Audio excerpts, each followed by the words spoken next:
นี่มาสบายดีเนาะอันนี้สิมาเก็ตตัวขี้เหงื่อนี่แยกเอาไปเอาออกไปเด้อเอากินน้ำทันนี่แหละลองมาเก็ตเบิ่งเนาะ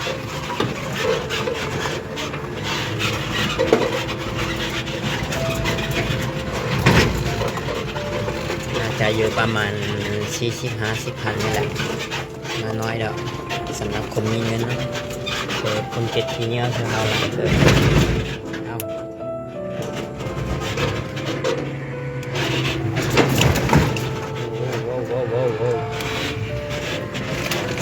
เขาเลี้ยวลุกแล้วเขาจะมาเข็นแล้วเอากระสอบเอากระแสบ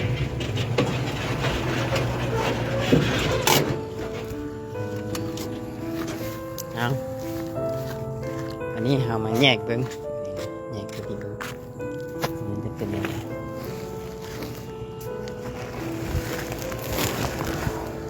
เขาจะเอาตัวสายนี้ออกเนาะแล้วก็เอาแต่เป่านี้เข้าแล้วก็ทงยางนี้ออกโมแมนเข้ามาเก็ตเข้าไปเงินมา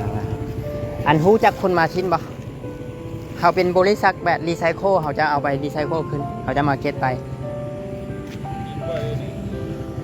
ดินไหนวะโอเคก็ดีละเขาสิเก็ตไปแบบนี้นะเป็นเจ้าของดินแล้วนะแล้วเอาสิแยกเข้าไปแบบนี้นี่แหละอันใส่อันนี้โบนี่ใจเนาะน่าจะเป็นใส่เสื้อน่าจะเป็นเสื้อเดียวกันเลยอันนี้เดียวกัน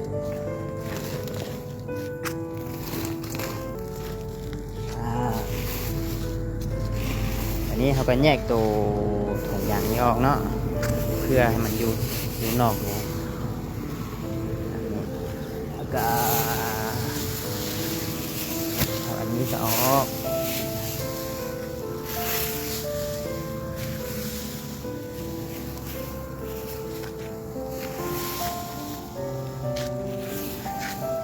บริษัทที่หรือว่าคนที่เอามาทิ้งกับโมเมนคนน้อยๆดอกอันนี้นะเป็นฮันน้อยๆดอกมันจะเป็นพวกแม่ค้าออนไลน์หรือว่าบริษัทกับโอ้โหเนาะ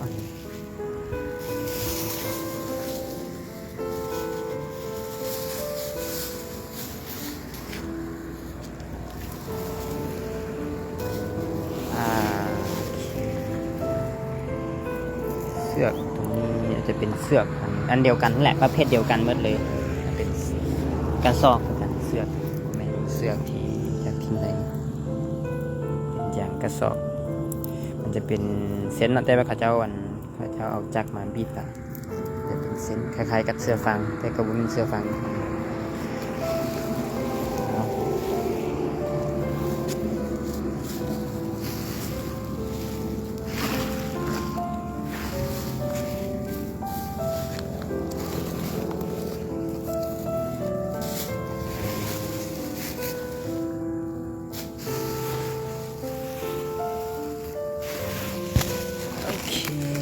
ตั้งไว้อยู่นี้เนาะเดี๋ยวสิไปแยกให้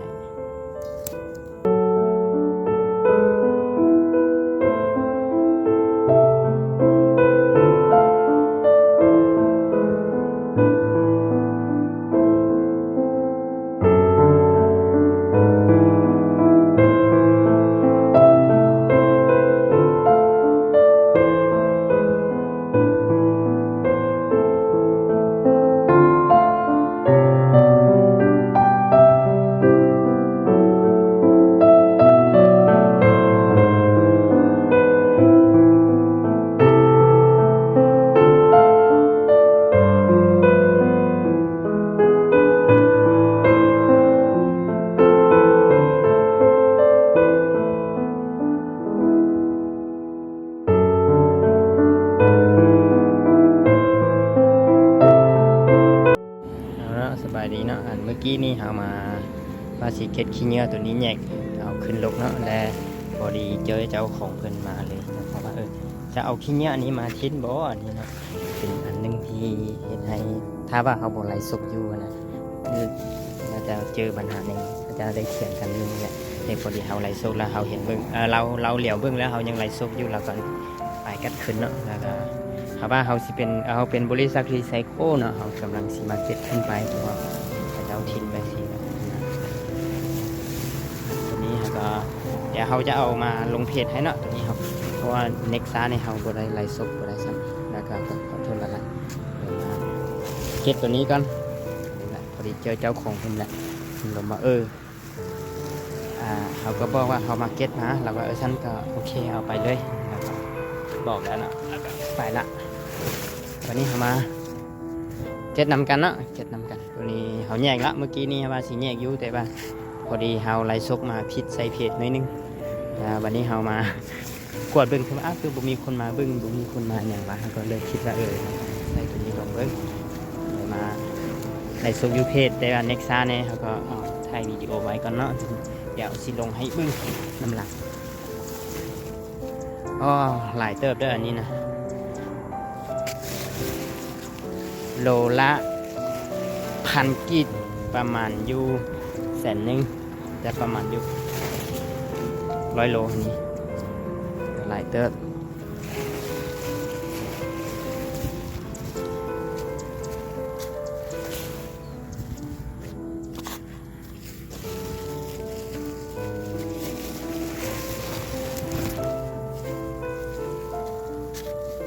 แล้วก็เลยถามว่าเพื่อนรู้จักคนเอามาทิศบ่เพื่อนก็ว่าเพื่อนก็บ่รู้คือกันเจ้าของเดี๋ยวเขาสิตักวิดีโอตัวนี้ไปหาเจ้าของเพื่อนนะว่าตอนเขามาไล่ซกนะเห็นเจ้าของมาเห็นนะโอ้หลายเด้อมันก็บ่ได้อันนั้นหรอกมันเปื่อนเนื้อที่สุดก็บ่ได้ไรนี่ก็จะว่าราคากระสอบ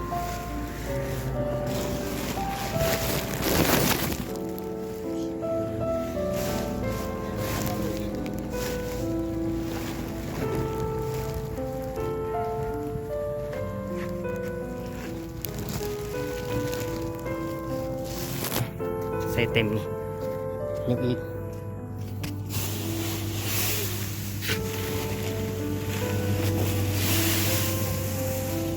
ตัวสายตัวนี้เขายังบวกกล้าเอาไปแต่จริงมันก็รีไซเคิลได้อยู่แต่เดี๋ยวเขาสิไปวิเคราะห์เบิ่งว่าจะเอาได้บ่แต่อาจจะไปจะถ้าโดนมันก็สิเปื้อนแต่มันก็บ่ได้เปื้อนดอกถุงยางเนาะเป่ากระสอบ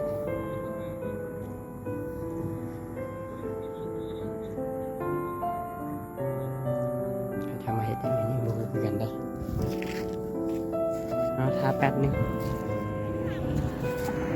ก็แมนเบอร์เขาเนาะเมื่อกี้เห็นคิดว่าเบอร์เขาซึ่งเขาจะว่า311 โล311.9 กิโลกรัมอยากได้ยุเป่าแบบซีเอาขึ้นละเอาขึ้นมัดเป็นที่เรียบร้อยเนาะอันนี้มัน200 กว่าแล้วเขาก็มีแต่เดินทางกลับเลยแบบนี้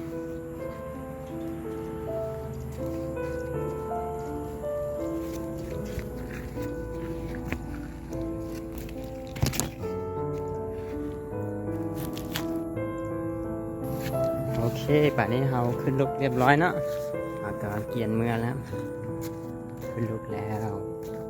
ประมาณนี้แหละก็บ่ได้หลายประมาณ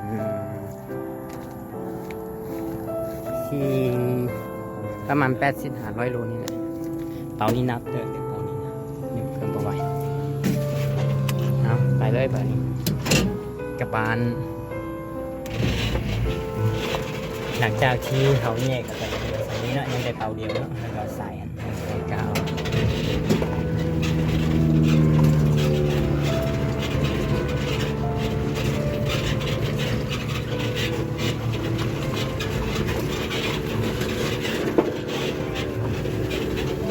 โอเคตอนนี้ก็ไปต่อเนาะมีเด็ดตอนนี้แหละ